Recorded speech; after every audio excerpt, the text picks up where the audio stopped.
Hi hello welcome back to my channel Kalyana Masthu. ಈ ಕತೆ ಇಷ್ಟ ಆಗ್ತಿದೆ ದಯವಿಟ್ಟು ಇನ್ನೂ ಚಾನಲ್ನ ಸಬ್ಸ್ಕ್ರೈಬ್ ಮಾಡದೆ ನೋಡ್ತಾ ಇರೋರು ದಯವಿಟ್ಟು ಸಬ್ಸ್ಕ್ರೈಬ್ ಮಾಡ್ಕೊಂಡು ನೋಡಿ, ಸಪೋರ್ಟ್ ಕೂಡ ಮಾಡಿ. ಕತೆನ ಶುರು ಮಾಡೋಣ.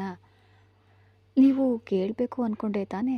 ನಾನು ಹೇಳಲಿಲ್ಲ, ನಾನು ಸುಮ್ಮನೆ ಕೇಳಿದೆ ಅಂದ್ಲು ಚಾರು. ಎಲ್ಲಿ ನಿಮ್ಮ ಮನಸ್ಸಾಕ್ಷಿ ಮುಟ್ಕೊಂಡು ಹೇಳಿ, ನಿಮಗೆ ವಿಜಯಣ್ಣನ ಮೇಲೆ ಪ್ರೀತಿ ಇಲ್ವಾ? ಯಾರು ಹೇಳಿದರು ಇಲ್ಲ ಅಂತ? ತುಂಬ ಇತ್ತು, ಆದರೆ ಅವರು ರಮಣ್ ಮನೆ ಹುಡುಗ ಅಂತ ತಿಳಿದ ಮೇಲೆ ಅದನ್ನೆಲ್ಲ ಮನಸ್ಸಿನಲ್ಲೇ ಮುಚ್ಚಿಟ್ಕೊಂಡೆ.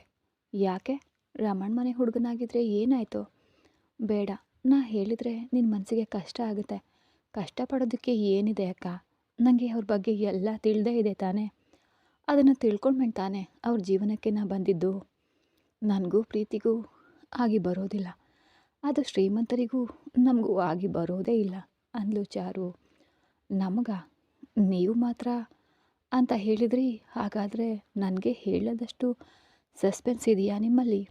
ನನಗೆ ಸಸ್ಪೆನ್ಸ್ ಏನೂ ಇಲ್ಲ. ಆವಾಗ ನನ್ನ ಅಮ್ಮ ಇದ್ದರು, ಇವಾಗ ಇಲ್ಲ. ಓ ಸಾರಿ ಅಕ್ಕ ಅಂದ್ಲು. ಸ್ವಲ್ಪ ಸಮಯದ ನಂತರ, ಅಕ್ಕ ನಿಮಗೂ ಯಾರೂ ಇಲ್ಲ, ವಿಜಯಣ್ಣನಿಗೂ ಯಾರೂ ಇಲ್ಲ, ನೀವಿಬ್ಬರು ಯಾಕೆ ಮದುವೆ ಆಗಬಾರ್ದು ಅಂದ್ಲು.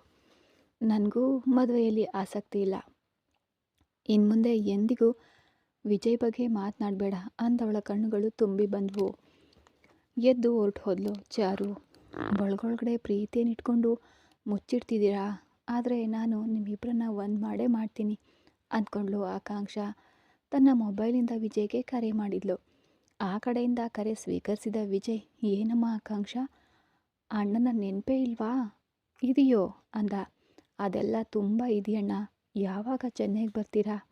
ಯಾಕೆ, ನನ್ನನ್ನು ಯಾರಾದರೂ ಕೇಳಿದ್ರಾ? ಯಾರು ಅಣ್ಣ? ಯಾರು ಕೇಳಬೇಕು? ನಿನಗೆ ಗೊತ್ತಿರುವವರು ಯಾರಾದರೂ ನನ್ನ ಬಗ್ಗೆ ಕೇಳಿದ್ರಾ?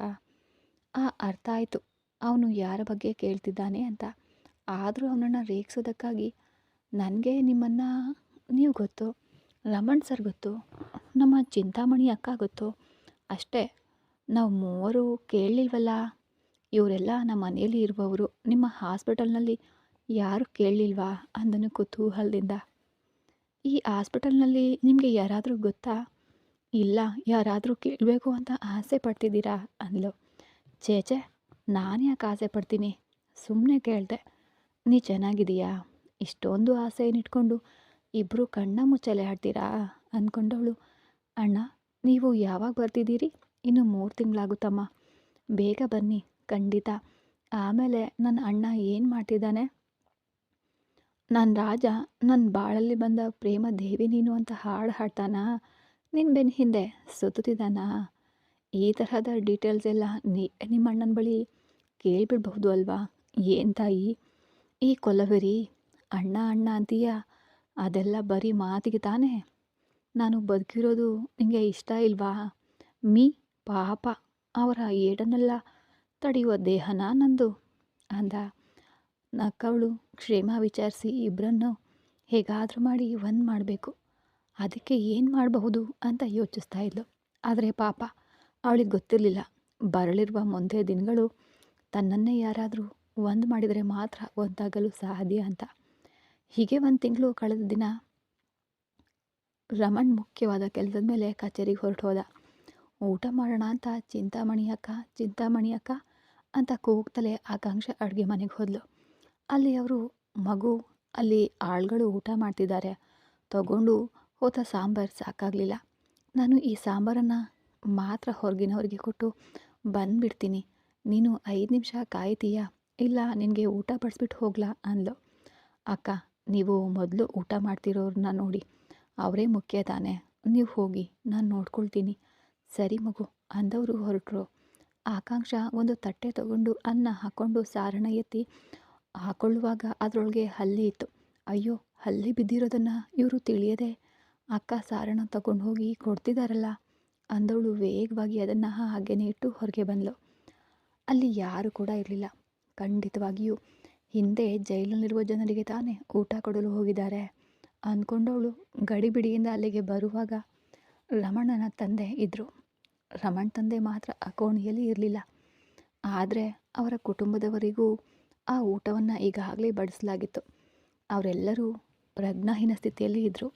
ಚಿಂತಾಮಣಿ ಅಕ್ಕ ಎಲ್ಲಿಗೆ ಹೋದರು ಅಂತ ತಿಳಿಯದವಳು ಮೊದಲು ರಮಣನಿಗೆ ಕರೆ ಮಾಡಿದ್ಲು.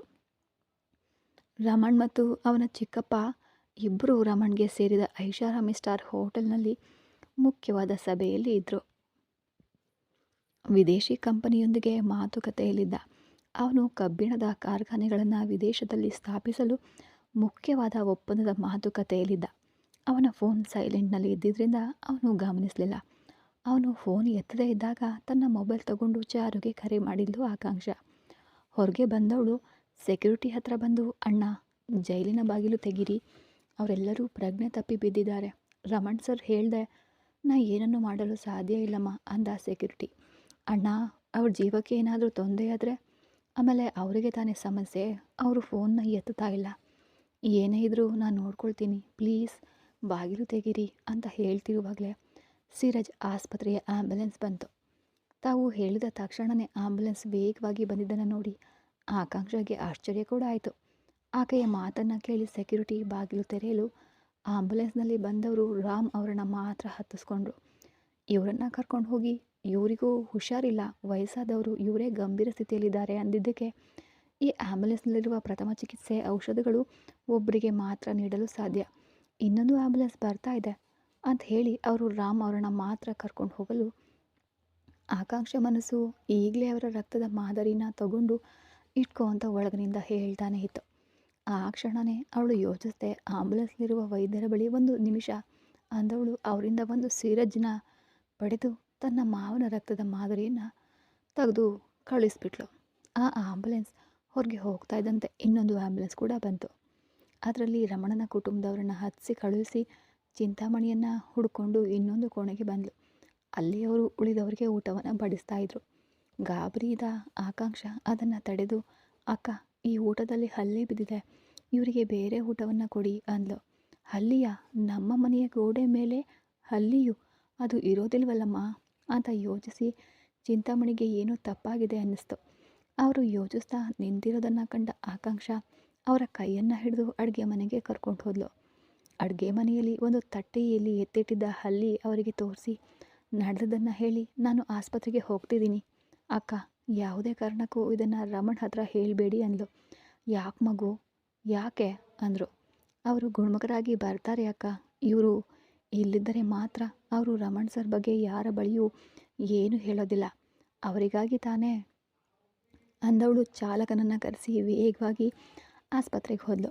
ಹೋಗುವ ದಾರಿಯುದ್ದಕ್ಕೂ ಚಾರುಗೆ ಹಲವು ಬಾರಿ ಕರೆಯನ್ನು ಮಾಡಿದರೂ ಆಕೆ ಮೊಬೈಲ್ ಸ್ವಿಚ್ ಆಫ್ ಅಂತಾನೆ ಬರ್ತಿತ್ತು.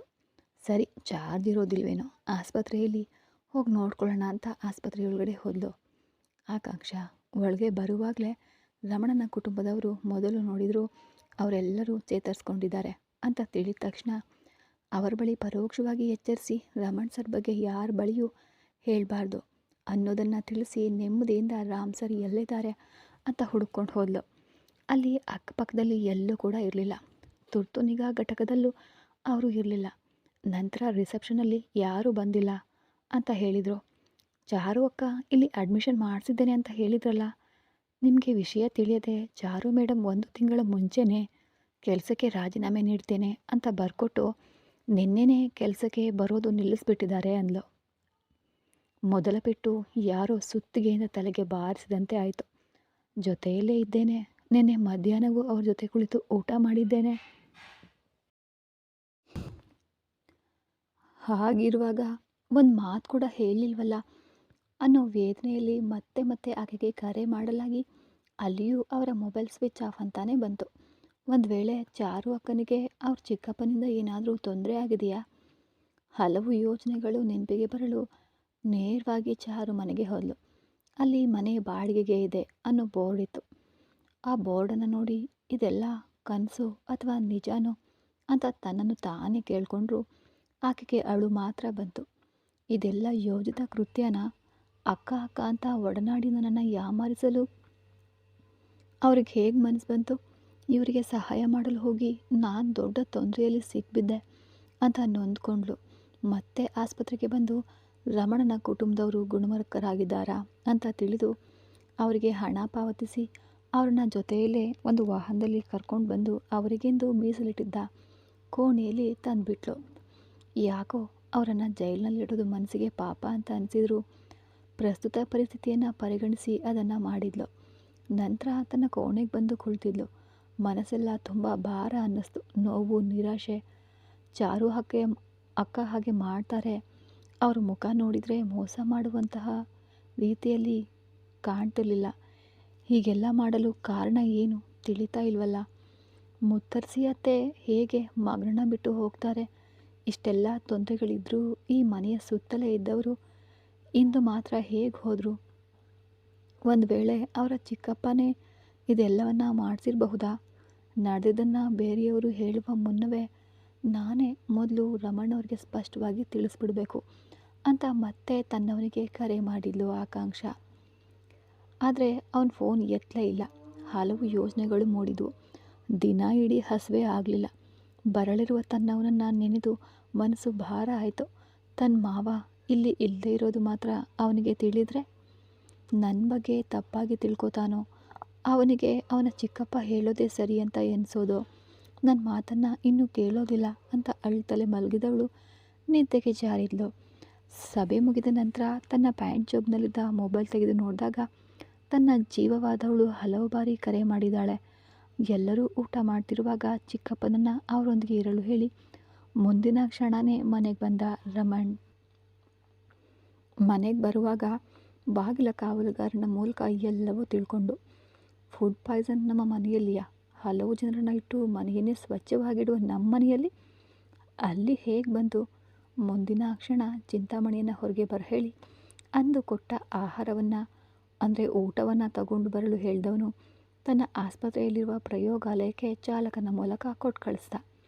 ಜೈಲಿನೊಳಗಡೆ ಬಂದು ನೋಡ್ದಾದರೆ ರಾಮ್ ಇರಲಿಲ್ಲ. ಒಂದು ವೇಳೆ ಆಸ್ಪತ್ರೆಯಲ್ಲಿ ರಾಮ್ ಇರಬಹುದು ಅಂದ್ಕೊಂಡವನು ತಮ್ಮ ಕೋಣೆಗೆ ಬರುವಾಗ ಆಕೆ ಮಲಗಿದ್ಲು. ಆಕೆಯ ಕಣ್ಗಳಿಂದ ಕಣ್ಣೀರು ಹರಿದು ಕುರುಹುಗಳು ಅಂದರೆ ಗುರುತುಗಳು. ಒಂದು ವೇಳೆ ನಾವು ಫೋನ್ ಎತ್ತದೇ ಇದ್ದಿದ್ದಕ್ಕೆ ಹತ್ತಿದಾಳೆ ಅನಿಸ್ತಿದೆ ಅಂತ ಅಂದ್ಕೊಂಡವನು ಆಕೆಯ ಹತ್ರ ಬಂದು ಆಕೆಯ ತಲೆಯನ್ನು ಮೆಲ್ಲನೆ ಸವರಿದಾಗ ಆಕೆ ಎಚ್ಚರಗೊಂಡ್ಳು. ಸಾರಿ ಡಿಯರ್, ಮುಖ್ಯವಾದ ಸಭೆ ಇತ್ತು, ಅದಕ್ಕೆ ಫೋನ್ ಎತ್ತಲು ಸಾಧ್ಯ ಆಗಲಿಲ್ಲ ಅಂದವನು ಆಕೆಯ ನೆತ್ತಿಯ ಮೇಲೆ ಮುದ್ದಿಸ್ದ. ನಂತರ ಏನು ವಿಷಯ? ಅದು ಅಂದವಳಿಗೆ ಮಾತು ಹೊರಡದೆ ತಡಬರ್ಸಿದ್ಲು. ಏನೇ ಆಯಿತೋ, ಕೆಳಗಿರೋವರಿಗೆ ಫುಡ್ ಪಾಯ್ಸನ್ ಆಗಿದ್ದರಿಂದ ಆಸ್ಪತ್ರೆಗೆ ಕರ್ಕೊಂಡು ಹೋಗಿದ್ದನ್ನು ನೆನೆಸ್ಕೊಂಡು ಭಯ ಪಡ್ತಿದೀಯಾ? ಮನಸ್ಸಿನಲ್ಲಿ ಅಬ್ಬಾ ವಿಷಯ ತಿಳಿದ್ಬಿಟ್ಟಿದೆ ಅಂದ್ಕೊಂಡವಳು ನಿಮಗೆ ವಿಷಯ ತಿಳಿದಿದೆಯಲ್ವೇ? ಹೌದು, ಸೆಕ್ಯೂರಿಟಿ ಹೇಳ್ದ. ಅದಕ್ಕೆ ಎಲ್ಲರೂ ಹುಷಾರಾಗಿದ್ದಾರಲ್ಲ, ನೀನು ಯಾಕೆ ಚಿಂತೆ ಮಾಡ್ತೀಯ? ಬಾ ಊಟ ಮಾಡೋಣ. ಸೆಕ್ಯೂರಿಟಿ ಹೇಳಿಯೂ ಇವರು ಹೀಗೆ ಕೋಪ ಮಾಡ್ಕೊಳ್ದೇ ಇದ್ದಾರೆ ಅಂತ ಯೋಚಿಸಿದವಳು ಎಲ್ಲ ವಿಷಯವೂ ನಿಮಗೆ ತಿಳಿಯೋದೆ? ಏನು ವಿಷಯ? ನಿಮ್ಮ ತಂದೆ ಅಂತ ಹೇಳಲು ಬಂದವಳು ನಾಲ್ಗೆಯನ್ನು ಕಡಿದುಕೊಂಡು ರಾಮ್ ಅವರಿಗೆ ತುಂಬ ಹುಷಾರಿರಲಿಲ್ಲ. ನಿಮಗೆ ಫೋನ್ ಮಾಡಿದೆ, ಆದರೆ ನೀವು ಫೋನ್ನ ಎತ್ತಲಿಲ್ಲ. ಆಮೇಲೆ ಚಾರು ಅಕ್ಕನಿಗೆ ಅಷ್ಟೇ ಫೋನ್ ಮಾಡಿದೆ. ಅವರು ಆ್ಯಂಬುಲೆನ್ಸ್ ಕಳಿಸ್ಕೊಟ್ರು. ಆ್ಯಂಬುಲೆನ್ಸ್ನಲ್ಲಿ ಹತ್ತಿಸಿ ಕಳಿಸ್ದೆ. ಆದರೆ ಆ ಆ್ಯಂಬುಲೆನ್ಸ್ ಅಂದವಳು ಮುಂದೆ ಹೇಗೆ ಹೇಳೋದು ಅಂತ ತಿಳಿಯದೆ ತಾವಗಿಸ್ತಾ ಇದ್ಲು. ಅವನು ಆಕೆಯ ಮುಖದ ಭಾವನೆಯನ್ನು ನೋಡಿ ಆ ಆ್ಯಂಬುಲೆನ್ಸ್ಗೆ ಏನಾಯಿತು? ಅದು ಅದು ಏನು? ಏಯ್ ಏನಾಯಿತು? ತೊದಲ್ದೆ ಹೇಳು ಅಂದ. ಕೋಪ ತರಿಸ್ಬೇಡ ಅಂತ ಹೇಳಿ. ಆ ಆ್ಯಂಬುಲೆನ್ಸ್ ಆಸ್ಪತ್ರೆಗೆ ಹೋಗೇ ಇಲ್ಲ. ಚಾರು ಅಕ್ಕನೂ ಕೂಡ ಅಲ್ಲಿ ಇಲ್ಲ. ವಾಟ್ ಅಂದನು ಆಘಾತದಿಂದ ರಮಣ್. ಅವನ ನಂಬದ ನೋಟವನ್ನು ನೋಡಿ ಇದೇ ನಿಜ ಅಂದವಳಿಗೆ ಕಣ್ಣು ತುಂಬಿ ಬಂತು. ಪರವಾಗಿಲ್ವಲ್ಲ, ಒಂದಿನ ನಾನು ಮನೆಯಲ್ಲಿ ಇಲ್ಲ ಅಂತ ತಿಳಿದ ತಕ್ಷಣ ಒಳ್ಳೆಯ ಕಥೆ ಹೇಳ್ತೀಯಾ? ಆಮೇಲೆ ಅಂದನು ಹಲ್ ಕಡಿತ. ಸತ್ಯವಾಗಿಯೂ ಸರ್, ಇದೇ ನಡೆದಿದ್ದು. ನಿನಗೆ ಒಂದಿನ ಸಮಯ ಕೊಡ್ತೀನಿ. ನಾಳೆ ಸಂಜೆ ಅವನು ಮನೆಯಲ್ಲಿ ಇರಬೇಕು. ಇಲ್ದಿದ್ರೆ ನನ್ನಂತಹ ಕೆಟ್ಟ ಮನುಷ್ಯನನ್ನು ನೀನು ನಿನ್ನ ಜೀವಮಾನದಲ್ಲೇ ನೋಡಿರಲು ಸಾಧ್ಯ ಇಲ್ಲ. ಅವನು ಯಾರೋ ತರಹದ ಮಾತು ಆಕೆಯನ್ನು ಸಂಪೂರ್ಣವಾಗಿ ಕುಗ್ಗಿಸ್ಬಿಡ್ತು. ನಾನು ಎಲ್ಲಿಗೆ ಹೋಗಿ ಹುಡುಕ್ಲಿ? ಕಳಿಸ್ಕೊಟ್ಟವಳಿಗೆ ಕರ್ಕೊಂಡು ಬರಲು ತಿಳಿಯೋದಿಲ್ವಾ? ಎಷ್ಟು ದಿನ ಈ ಪ್ಲ್ಯಾನ್ ಹಾಕಿದ್ರಿ? ಅವನ ಪ್ರಶ್ನೆಗೆ ಆಕೆಗೆ ಅಳು ಮಾತ್ರ ಬಂತು ಉತ್ತರವಾಗಿ. ಆಕೆಯ ಅಳುವನ್ನು ನೋಡಿ ಅವನಿಗೆ ಆಕ್ರೋಶವೇ ಬಂತು. ಆದರೆ ಇಲ್ಲಿಯೇ ಇದ್ದರೆ ಎಲ್ಲಿ ಅವಳನ್ನು ಹೊಡೆದು ಬಿಡ್ತೀನೇನೋ ಅನ್ನೋ ಅವನ ಕೋಪದಿಂದ ಅಲ್ಲಿಂದ ಹೊರಟು ಹೋದ ರಮಣ್. ಆಕಾಂಕ್ಷಳ ತಲೆಯಲ್ಲಿ ಆಲೋಚನೆಗಳು ನಾನಾ ರೀತಿಯಲ್ಲಿ ಓಡಾಡ್ತಾ ಇದ್ವು. ರಾಮ್ ಸರ್ ಎಲ್ಲಿ ಹೋದರು? ಆ ಆ್ಯಂಬುಲೆನ್ಸ್ನಲ್ಲಿ ಬಂದಿದ್ದು ಯಾರು? ಮುತ್ತರಸಿಗೂ ಚಾರುಮತಿಗೂ ಏನಾಯಿತು? ಇದೆಲ್ಲ ಚಿಕ್ಕಪ್ಪನ ಕೆಲಸನಾ? MS ಗಾಗಿ ಚಾರುಮತಿ ಮುಂಚಿತವಾಗಿ ಕೆಲಸಕ್ಕೆ ರಾಜೀನಾಮೆ ನೀಡಿದ್ದು ಯಾಕೆ? ಅದನ್ನು ನನ್ನ ಬಳಿ ಯಾಕೆ ಹೇಳಲಿಲ್ಲ? ಹಲವಾರು ಪ್ರಶ್ನೆಗಳು ಉದ್ಭವಿಸಿದ್ವು ಆಕಾಂಕ್ಷಳಿಗೆ. ಉತ್ತರವೇ ತಿಳಿಲಿಲ್ಲ. ಆ ಮುಗ್ಧ ಹುಡುಗಿಗೆ ಕೋಪ ಅವನನ್ನು ಒಂದು ಕಡೆ ಸ್ಥಿರವಾಗಿ ಇರಲು ಬಿಡ್ತಾ ಇಲ್ಲ. ಅದೇ ಸಮಯದಲ್ಲಿ ಪ್ರೀತಿ ಅವನನ್ನು ಮನೆಗೆ ಹೋಗುವಂತೆ ಪ್ರೇರೇಪಿಸಿತು. ನಾನು ಆಕಾಂಕ್ಷ ತಪ್ಪು ಮಾಡೋದಿಲ್ಲ ಅಂತ ಮನಸ್ಸು ಹೇಳಲು ಅವನು ನೇರವಾಗಿ ಆಸ್ಪತ್ರೆಗೆ ತೆರಳಿದ. ತನ್ನ ಕೊಠಡಿಯಲ್ಲಿ ಕುಳಿತುಕೊಂಡವನು ಮುಖ್ಯ ವೈದ್ಯರಿಗೆ ಕರೆ ಮಾಡಿ ಫಲಿತಾಂಶ ಏನಾಯಿತು ಅಂದ. ಅವರು ಅಲ್ಲೇ ಇರುವ ಪರೀಕ್ಷಾ ಕೇಂದ್ರಕ್ಕೆ ತೆರಳಿ ತಗೊಂಡು ಬಂದು ಆಹಾರದ ಮಾದರಿಗಳನ್ನು ಪರೀಕ್ಷಿಸುತ್ತಿದ್ದ ವೈದ್ಯರಿಗೆ ಕರೆ ಮಾಡಿದರು. ಸ್ವಲ್ಪ ಸಮಯದಲ್ಲಿ ರಮಣ್ ಕೊಠಡಿಗೆ ಬಂದ ವೈದ್ಯರು, ಸರ್, ನಾನು ಅದೇ ಕೆಲಸವನ್ನು ನೋಡ್ತಾ ಇದ್ದೆ, ಈಗಷ್ಟೇ ಮುಗೀತು. ಆ ಊಟದಲ್ಲಿ ಏನು ಬೆರ್ತಿದೆ ಅಂದ ರಮಣ್.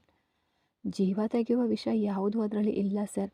ಪ್ರಜ್ಞೆ ತಪ್ಪುವ ಮಾತ್ರೆಯನ್ನು ಪುಡಿ ಮಾಡಿ ಬೆರೆಸಿದ್ದಾರೆ. ಹಾಗಾದರೆ ಇದು ಮುಂಚಿತವಾಗಿ ಯೋಜನೆ ಮಾಡಿದ ಹಾಗಿದೆ ಅಂತ ಯೋಚಿಸಿದವನು ನೇರವಾಗಿ ಮನೆಗೆ ಬಂದು ತಮ್ಮ ಮನೆಯಲ್ಲಿರುವ ಸೆಕ್ಯೂರಿಟಿ ಕ್ಯಾಮರಾ ಅಳವಡಿಸಿರುವ ಕೊಠಡಿಗೆ ತೆರಳಿದ.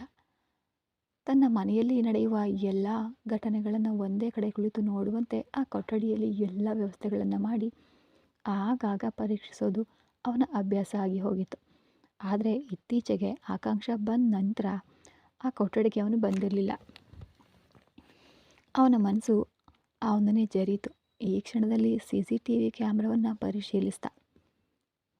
ಚಿಂತಾಮಣಿ ಊಟವನ್ನು ತಂದು ಜೈಲಿನ ಮುಂದೆ ಇಟ್ಟು ತಿನ್ನುವ ತಟ್ಟೆಗಳನ್ನು ತಗೊಂಡು ಬರಲು ಹೋಗಲು ಆ ಸಮಯದಲ್ಲಿ ಒಬ್ಬ ಬಂದು ಆ ಊಟದಲ್ಲಿ ಪುಡಿಯನ್ನು ತೂರೋದನ್ನು ಕಂಡ.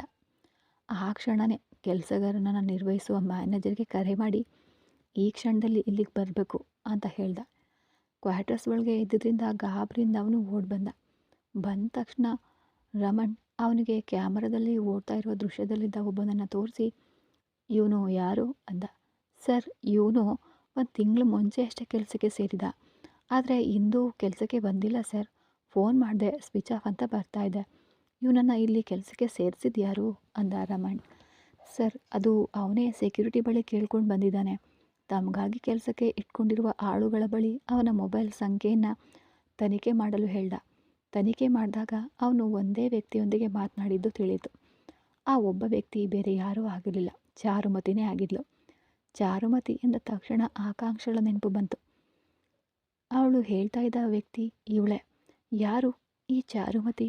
ಇವಳಿಗೂ ರಾಮ್ಗೂ ಏನು ಸಂಪರ್ಕ? ಇವಳು ಸಿರಜ್ ಆಸ್ಪತ್ರೆಯಲ್ಲಿ ಕೆಲಸ ಮಾಡ್ತಾ ಇದ್ದ ಸಾಧಾರಣ ಅಡ್ಮಿನ್ ತಾನೇ?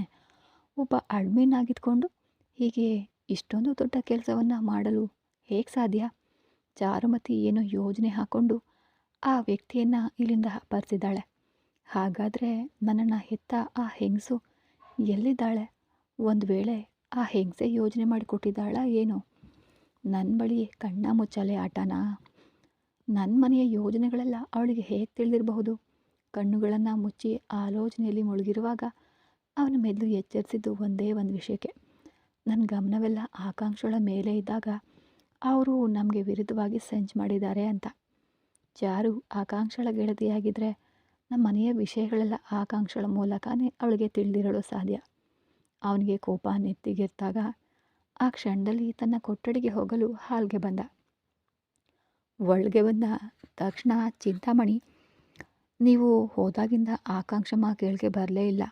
ನಾನು ಹೋಗಿ ಕರೆದರೂ ಊಟಕ್ಕೆ ಬರಲಿಲ್ಲ. ನಾನು ತಗೊಂಡು ಹೋಗಿ ಕೊಟ್ಟರು ತಿನ್ನಲೇ ಇಲ್ಲ.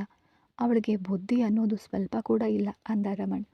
ಹೊಟ್ಟೆಯಲ್ಲಿ ಮಗು ಇಟ್ಕೊಂಡು ಪೀಡಿಸ್ತಿದ್ದಾಳಲ್ಲ, ಸಮಯಕ್ಕೆ ಮಾತ್ರ ತಿನ್ನಬೇಕು ಅಲ್ವಾ ಅಂತ ಯೋಚಿಸಿದವನು, ಅಕ್ಕ, ನಾನು ಮೇಲೆ ಹೋಗಿ ಕರಿತೀನಿ, ಆಮೇಲೆ ಊಟ ತಗೊಂಡು ಬನ್ನಿ ಅಂದ. ಹಾಗಂತ ಹೇಳಿ ಹಾಗೆ 4 ಹೆಜ್ಜೆಗಳಲ್ಲಿ ಮೆಟ್ಟಿಲುಗಳನ್ನು ಏರಿ ವೇಗವಾಗಿ ರೂಮ್ಗೆ ಬಂದ. ಅಲ್ಲಿ ಹಾಸಿಗೆಯಲ್ಲಿದ್ದ ಆಕಾಂಕ್ಷ ಕಣ್ಗಳನ್ನು ಮುಚ್ಚಿ ನಿದ್ರೆಯಲ್ಲಿ ಹಂಬಲಿಸ್ತಿದ್ಲು. ಚಾರು ಅಕ್ಕ, ಯಾಕೆ ನನ್ನನ್ನು ಯಾಮಾರಿಸ್ಬಿಟ್ರಿ? ಅಕ್ಕ ಅಕ್ಕ ಅಂತ ನಿಮ್ಮ ಬಳಿ ಬೆಳೆದಿದ್ದಕ್ಕೆ, ಅಂದರೆ ನಿಮ್ಮ ಜೊತೆ ಇದ್ದಿದ್ದಕ್ಕೆ ನನ್ನನ್ನು ಹೀಗೆ ತಂದು ಸಿಲುಕಿಸ್ಬಿಟ್ರಲ್ಲ, ಇದು ನ್ಯಾಯನ ಅಕ್ಕ? ನನ್ನನ್ನು ಯಾಮಾರಿಸಲು ನಿಮಗೆ ಹೇಗೆ ಮನಸ್ಸು ಬಂತು? ಏನು ಯೋಜನೆ ಹಾಕಿ ನನ್ನ ಬಳಿ ಬಂದ್ರಿ ಅಕ್ಕ ನೀವು? ಅಯ್ಯೋ, ನನ್ನ ಅತ್ತೆ ಇಬ್ಬರೂ ನನ್ನನ್ನು ಯಾಮಾರಿಸ್ಬಿಟ್ರಾ? ಇಲ್ಲ, ನೀವು ನನ್ನಂತೆಯೇ ಅತ್ತೆಯನ್ನು ಯಾಮಾರಿಸ್ಬಿಟ್ಟಿದ್ದೀರಾ ಅಂತ ಅವಳು ಕೂಡ ಹಂಬಲಿಸ್ತಾ ಇದ್ಲು. ಜೊತೆಗೆ ಅವಳ ಕಣ್ಗಳಿಂದ ನೀರು ಬರ್ತಾ ಇತ್ತು. ಅಷ್ಟೊಂದು ಆಕ್ರೋಶದಿಂದ ಬಂದವನು ಅವಳ ಹಂಬಲವನ್ನು ಕೇಳಿ ಹಾಗೇನೆ ನಿಂತ. ನಿಧಾನಿಸ್ದ. ಚಿಂತಾಮಣಿಗೆ ಕರೆ ಮಾಡಿ ಊಟ ತರಕ್ಕೆ ಹೇಳ್ದ. ಅವಳ ಬಳಿ ಹೋಗಿ ಕೆನ್ನೆ ತಟ್ಟಿ ಆಕಾಂಕ್ಷ ಏಳು ಅಂದ. ಅವನ ಧ್ವನಿ ಕೇಳಿದ ತಕ್ಷಣ ಎಚ್ಚರಗೊಂಡ ಆಕಾಂಕ್ಷ, ನಾನು ಯಾವ ತಪ್ಪು ಮಾಡಿಲ್ಲ ಸರ್ ಅಂದವಳು ಅವನನ್ನು ಅಪ್ಪಿಕೊಂಡು ಗಟ್ಟಿಯಾಗಿ ಅಳಲು ಪ್ರಾರಂಭಿಸಿದ್ಲು. ಚಿಂತಾಮಣಿ ಬಾಗಿಲು ತಟ್ಟಲು ಅವಳಿಂದ ದೂರ ಸರಿದವನು ಎದ್ದು ಹೋಗಿ ಊಟವನ್ನು ತಂದ. ಅವಳ ಮುಂದೆ ಕುಳಿತು ತಿನ್ನು ಅಂದ. ಬೇಡ ಸರ್, ತಿನ್ನು ಆಕಾಂಕ್ಷ. ನಿಮಗೆ ಕೋಪ ಹೋಯ್ತಾ? ಅಂದ ಶಾಂತವಾಗಿ. ಕೋಪ ಇಲ್ಲದೇ ಇದ್ದರೆ ಅವನ ನಡವಳಿಕೆಗೂ ಮುದ್ದಿಸೋರದಿಂದ ಪ್ರಾರಂಭವಾಗ್ತಿತ್ತು. ಒಣಗಿದ ನನ್ನ ತುಟಿಗಳು ನೋವನ್ನು ಅನುಭವಿಸ್ತಿದ್ವು. ನನ್ನ ಮುಖವೆಲ್ಲ ಎಂಜಲಾಗ್ತಿತ್ತು. ಹಾಗಾದರೆ ಕೋಪದಲ್ಲಿದ್ದಾರೆ ಅಂತ ಅರ್ಥ ಮಾಡಿಕೊಂಡ್ಳು. ನಿಮಗೆ ನನ್ನ ಮೇಲೆ ಇನ್ನೂ ಕೋಪ ಇದೆ ಅನ್ನಿಸ್ತಿದೆ ಅಂದ್ಲು. ಏಯ್, ಸರಿಯಾಗಿ ತಿನ್ನು, ಮಾತ್ರೆ ನುಂಗಬೇಕು ಅಂತ ಹಲ್ಲು ಕಡಿದು ಬೆದರಿಸಲು ಊಟವನ್ನು ಪಡ್ಕೊಂಡ್ಳು. ಹೊರತು ತಿನ್ನಲಿಲ್ಲ. ತಟ್ಟೆಯನ್ನು ತಗೊಂಡು ದೋಸೆಯನ್ನು ಹರಿದು ಚಟ್ನಿಯಲ್ಲಿ ಅದ್ದಿ ಅವನೇ ತಿನ್ನಿಸ್ದ. ನನಗಾಗಿ ಊಟವನ್ನು ನಿರಾಕರಿಸಲು ಮನಸ್ಸಿಲ್ಲದೆ ನಿರಾಕರಿಸಿದರೂ ಬಿಡೋದಿಲ್ಲ ಅನ್ನೋ ಕಾರಣಕ್ಕೆ ಬೇರೆ ದಾರಿನೇ ಇಲ್ಲದೆ ಬಾಯಿ ತೆರೆದ್ಲು ಆಕಾಂಕ್ಷ. ಇವಳನ್ನು ಹೊರತುಪಡಿಸಿ ಯಾರು ಹೀಗೆ ಮಾಡಿದರೂ ತನ್ನ ಪ್ರತಿಕ್ರಿಯೆ ಹೀಗಿರ್ತಿತ್ತ ಅಂತ ಆ ರಮಣ್ಗೆ ತನ್ನ ಮೇಲೇ ಕೋಪ ಬಂತು. ಈ ಕತೆ ಮುಂದುವರಿಯೋದು. ರಮಣ್ಣ ಅಪ್ಪ ರಾಮ್ ಸಿಗ್ತಾರಾ? ಇದೆಲ್ಲ ಅವನು ಚಿಕ್ಕಪ್ಪನೇ ಮಾಡಿರೋದಾ? ಚಾರುಗೂ ಇದಕ್ಕೂ ಏನು ಸಂಬಂಧ ಅಂತ ಮುಂದಿನ ಎಪಿಸೋಡ್ಗಳಲ್ಲಿ ಖಂಡಿತ ತಿಳ್ಕೊಳ್ಳಿ. ಮತ್ತೆ ಸಿಗೋಣ ಮುಂದಿನ ಎಪಿಸೋಡಲ್ಲಿ. ಧನ್ಯವಾದಗಳು.